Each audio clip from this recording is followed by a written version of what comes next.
দেশ নায়ক তারেক রহমান তরুণের অহংকার। তিনি কি একবারও বলেছে ধানের শীতে ভোট দিলে সেন্টারে যাবেন, ধানের শীতে ভোট না দিলে সেন্টারে যাবেন নাকি বলছে?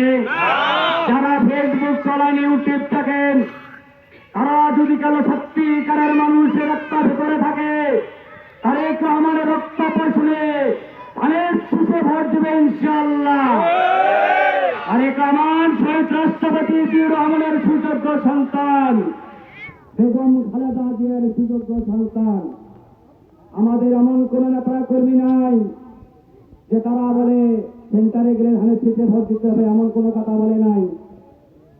তারেক রহমান বিশ্বাস করে বাংলাদেশের জনগণ, বাংলাদেশের জনগণ যখন এই বিপদে পড়েছে তখন কেউ নাতে জিয়া পরিবারের কেউ নাতে কেউ বাংলাদেশের জনগণের উপরে ঠাই দিয়েছে।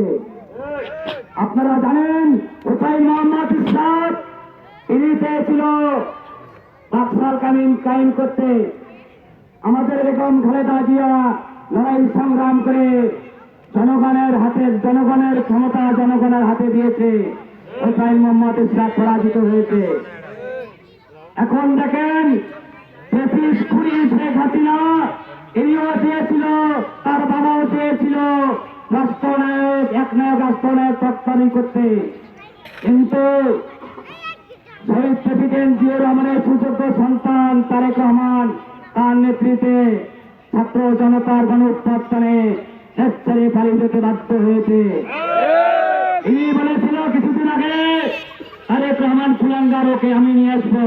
আরে হাদাম থাকে নাই তো করার, আমরা তোকে আমরা যদি বাংলাদেশের জনগণ আমাদের সঙ্গে থাকে আমরা ভারত থেকে নিয়ে এসে তার কঠিন বিচার করব।